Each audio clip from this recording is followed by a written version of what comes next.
예, 그 증인의 그 보좌관의 이름을 혹시 이 자리에서 밝힐 수는 없습니까? 예, 변호사가 국정원법을 위반하는 부분에 있어서의 강압적인 증언을 지금 요구하고 계신 겁니까? 송준호 변호사입니다. 보좌관의 이름을 얘기하는 것은 국정원에 있어서의 저 인원, 강압한 게 아니라 물어봤습니다. 편제, 임무와 관련된 부분에 있어서의 진술하지 않도록 저는 국정원법에 강압은- 예, 규정되어 있습니다. 알겠습니다. 예, 예. 그렇게 말씀하시면 되죠, 뭐. 예. 증인 오늘 국정원에서 허가받고 나오신 거 아닌가요? 근데 허가 이제 조건이 있어. 아니, 아니, 국정원에서 허가받고 나왔다고 해서 국정원에 관련된 부분을 다 얘기하라는 건 아니잖아요. 여기 법정에 나온 것을 허가해 준 것이죠. 제가 보기에는 이 부분은 어차피 입증 책임 자체를 검찰이 지는 건데 검찰에다 나중에 물어보시는 게 맞는 것 같은데요. 그러면 증인 말씀에 크게 무리는 없는 것 같습니다. 뭐 증인이 말씀하시긴 그런 거고 나중에 검찰이 이걸 확인해 보시면 될 문제 같은데. 저희는 그 보좌관의 신원을 밝혀 달라고 이제 물어봤을 뿐이고 강압한 적은 전혀 없고요. 그렇다면 그 보좌관의 이름을 종이에 적어서 재판부에 제출할 생각은 없습니까? 아니, 검찰이 다 알고 계시지 않습니까? 저희 검찰은 우리한테 안 알려줘요. 그건 이따가 여쭤볼게요. 지금 이것 때문에 시간 더 가는 게 의미가 없는 것 같아요. 어차피. 제가 좀 심한 얘기인지 모르겠습니다만 예, 혹시 아들 이름이 뭐세요?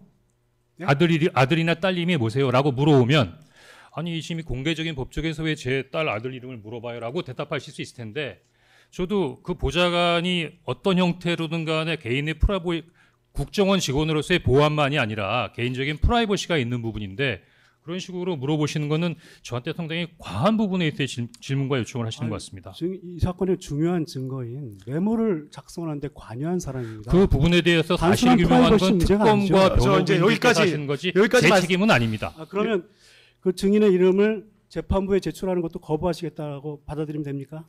거부라는 표현까지 아니지만 생각해 보겠습니다. 예, 알겠습니다. 계속하시죠. 2024년 12월 11일 오전에 공수처 검사 등이 세브란스 병원에 입원한 증인을 찾아가 면담 조사를 한 사실이 있죠. 좀 크게 말씀해 주시겠습니까? 예, 잘 안 들립니다. 12월 11일 오전에 공수처 검사 등이 증인이 입원한 병원에 찾아가서 네, 면담 조사한 사실이 있죠. 됐습니다. 그 증언을 들어보면 한 8, 9일 정도 입원하셨던 것 같은데 그렇습니다. 좀 위급한 지병이셨나요? 예, 지난번에 그 검찰에서 요청해서 당시에 진단서를 제출했습니다. 예. 진단서를 저희들 못 봐서 좀 아주 중요한 병이었나요? 아주 위급한. 뭐 전문적인 것까지는 아니더라도 통상 예. 풍 맞았다는 게 들어보셨어요? 중풍. 예. 예. 조금 시간이 더 지나서 심해졌으면 풍이 왔을 것 같은 상황이었던 것 같습니다. 뇌혈관 쪽에. 예. 요즘 그 스트레스 많이 받아서 제주에도 요즘 어떤 사람들 보면 갑자기 뭐 이렇게 쓰러지기도 하고 막 그러더라고요. 그래서 좀 건강이 중요하긴 물어보겠습니다. 공수처 검사는 증인에게 무슨 사건으로 조사를 한다고 하던가요?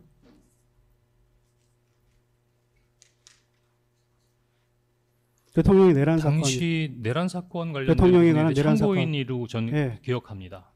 대통령에 대한 내란 사건 참고인. 네. 예.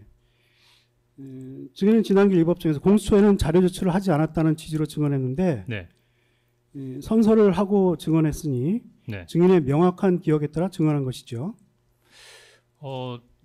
일단 공수처에서 왔을 때는 조서를 작성한 기억은 없습니다. 예. 자료 제출한 것도 없으시고요.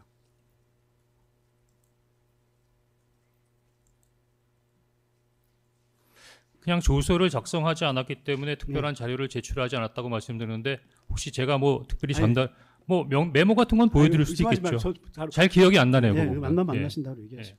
공수처 면담 조사가 있었던 날, 그러니까 12월 11일 오후에는 검사가 또 증인을 찾아가 방문 조사를 했죠. 네, 증인은 11월 15일에는 또 경찰 방문 조사를 받으셨죠. 맞습니다. 증제 66호증, 7월 10일자 보도입니다.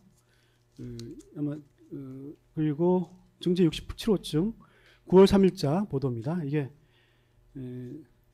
증인은 조금 전에 확인한 그 세 차례 조사, 증인이 입원해 있을 동안의 방문 조사 이외에 2025년 7월 9일, 9월 2일경 각각 특검에서 참고인 조사 받았죠. 9월 달에요? 7월 달, 9월 달. 예, 7월 달, 9월 달에 받았습니다. 예. 날짜는 정확하게 뭐 확인해 봐야 될 것 같습니다. 예.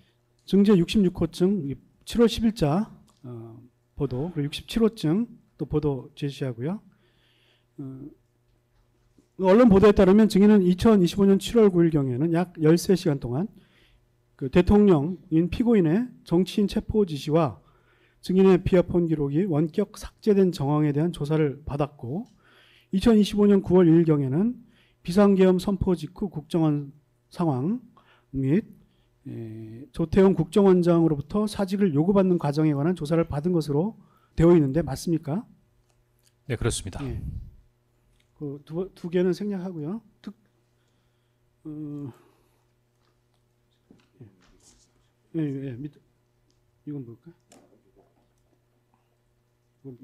이걸 뭘까? 7월 9일 특검 조사 내용, 증인이 이 법정에서 증언하고 있는 내용과도 관련이 있는 내용이죠. 관련 없습니까? 뭐 내란과 관련된 부분에 대해서 조사니까 관련이 있지 않겠습니까? 예. 이건 있다고 하니까 넘어가겠습니다. 증인 올해 7월하고 9월 특검에서 조사 받으실 때요. 정부 비아폰 통화 내역을 제시받거나 고지받으면서 조사를 받으셨습니까? 다시 한번요. 정부 비아폰 통화 내역을 제시받으시면서 그때 조사를 받으셨는지. 예, 그렇게 기억합니다. 예.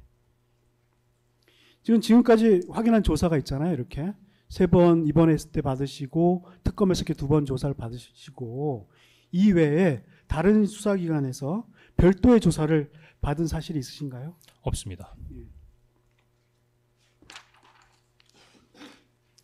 증인은 지난길 이 법정에 증언을 위해 출석하면서 증인에 대한 조사에서 작성된 2건의 진술조서 머리에서 보니까 형광펜에 밑줄까지 그어서 가져오셨죠. 지난길 검찰 특검 증언 진술 조서. 예. 네. 예. 증인은 지난길 증인이 가져온 진술 조서를 보면서 증언을 하려고 하거나 그렇게 하셨고 또 검사의 질문에 이런 답변도 하셨어요. 진술 조서에 기재된 내용과 같다. 네. 예. 라는 답변을 하는 등 그 당시 증인의 기억이 아닌 조서에 따라 증언을 하려고 했는데 증인의 증언이 진술 조서의 내용과 달라질 것을 우려해서 그렇게 한 것입니까? 아니요, 그 법정에 진술 조서 갖고 오면 안 되는지 몰랐어요.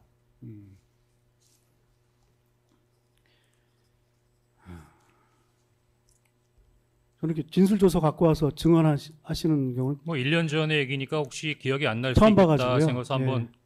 다시 한번 확인해 보고 싶은 생각도 좀 있었습니다. 예. 저는 하여튼 저도 그런 분을 처음 봐서 묻는 겁니다. 예. 증인은 비상계엄 당시부터 불과 2달 정도 뒤에 있었던 헌법재판소 증언에서도 자료를 보면서 증언하셨죠. 헌법재판소 증언할 때도 무슨 자료를 보고 증언을 하시면서 그걸 헌법재판소장 대행에게 이렇게 제시를 하고 확인을 받던데요. 그런 장면이 있던데요. 아까 방금 뭐 설명 자료를 만든 적도 있었으니까 어떤 자료를 그 자료 만들거나 이외에 또 정리해 놓은 건 맞는 것 같습니다. 예, 그 이외에 또 다른 자료도 아마 있었던 예. 것 같습니다. 예. 증인 지금 설명 자료라고 하셨는데 본인이 작성한 설명 자료입니까? 아니면 진술 조서입니까? 어떤 자료였나요? 언제요? 그때 헌법재판소에 증언할 때. 헌법재판소에서는 저한테 진술 조서를 아무도 주지 않았기 때문에 그건 제가 개인적으로 작성한 예. 메모였습니다. 그때 재판장에게만 보여줬나요? 아니면 청구인과 피청구인 쪽에도 확인을 받으셨나요? 어떤 걸요? 증인이 보면서 증언했을 때 가져온 내용을 재판장에게 보이는 장면은 제가 봤는데요. 청구인과 피청구인, 국회 측과 대통령 측에게 보여줬는지 묻습니다. 뭐 아무도 그 부분에 대해서 관심 갖는 분이 없었는데요. 아마 재판부 측에만 확인을 했다라는 내용이네요. 재판부 측에서도 제가 보기엔 뭔지 이렇게 물어본 적은 없습니다. 아니 제출한 장면이 있던데요. 예, 그거는 제가 방금 보신 것 같은 그 설명 자료. 그거 말고 또 있다면서요.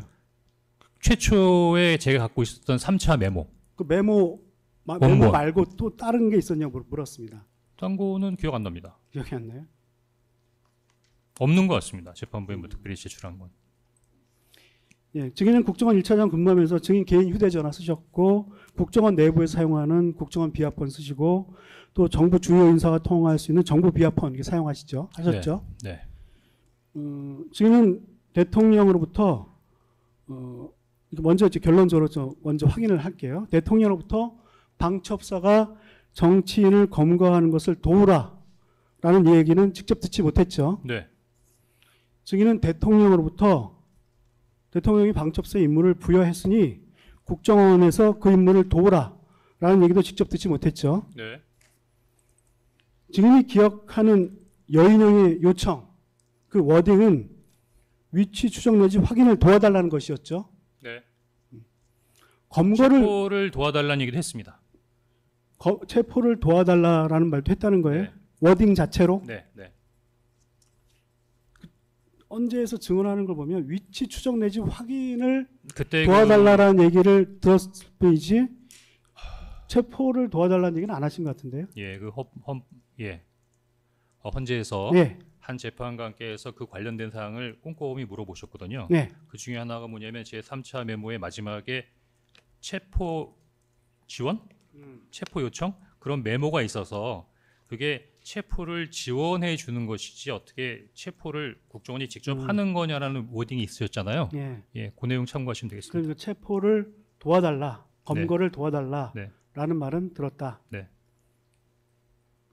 여인영으로부터요. 네. 예. 근데 대통령은 여인영에게 정치인에 대한 체포 검거는 물론이고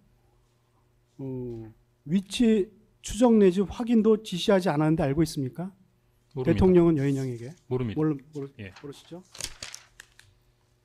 김용현도 여인영에게 정치인에 대한 검거 지시를 하지 않았고 여인영도 대통령과 국방부 장관으로부터 정치인 등을 검거하라는 지시는 받지 않았다고 진술하는데 알고 있습니까? 뭐 다른 분들이 어떻게 진술에 대해서는 특별한 관심을 갖지 않아서 예. 잘 모릅니다. 예. 그 부분만이 아니라 예. 전반적으로 어떻게 진행되는지에서 증인은 국정원 직원들에게 방첩사가 정치인 등을 검거하는 것을 도우라는 지시하지 않았죠. 하지 않았습니다. 그리고 위치 추적 내지 확인을 해주라는 지시를 하지도 않았죠. 하지 않았습니다. 사실 국정원에서는 계엄이 선포되었을 경우에 국정원의 지휘 역할은 어떤 것인지를 검토한 것 외에 비상계엄과 관련해 활동을 한 것이 전혀 없죠. 맞습니다. 예, 그다음에 좀 통화 내역 등에 대해서 묻겠습니다. 이제 이게 통화 내용이 되려면 문제가 되려면 증인 비상계엄 당일 19시경에 청담동 소재 몽중원 식당에서 지인들과 술을 곁들인 저녁 식사를 했다고 진술했는데 술은 얼마나 마신 것으로 기억하나요? 그러자도 피고인께서 그날 딱 들어보니까 취했다 해서 그 관련된 사항에 대해서 꼼꼼히 생각해 봤는데요. 술잔에 잔은 받은 건 사실이지만 그 술을 다 마시진 않았습니다. 그러니까 어떤 술잔이었는데? 빼갈잔? 예, 예. 한 잔도 다 안 예, 마셨. 한 잔도 다 마시지 빼갈 않았습니다. 한 잔도 안 마셨다. 예, 한 잔도 안 마셨습니다. 당시 누구를 만났는지는 여전히 밝히실 수 없나요? 뭐 밝혀도 크게 문제가 안 되지만 밝힌다고 해서 특별히 사건에 영향을 미칠 것 같지도 않습니다. 업무 관련해서 만나신 거예요? 아닙니다. 개인적인 사적 지인들이고 예. 제 선배님들께서 한번 보자고 꽤 오래전에 약속했던 약속 모임이었습니다. 다 합쳐서 저까지 한 5명 정도 모이는 자리였다라는 정도까지 말씀드리겠습니다. 증인의 평소 주량은 어떻게 되시나요? 술이 세신 편인가요? 아니면 약하신 보통이신가요? 예, 뭐 소주 한 병 정도는 먹을 수 있는 것 같습니다. 예. 증인은 비상 예, 추가로 좀 여쭤보겠습니다. 이경원 변호사입니다. 증인 그 당시에 이제 어쨌든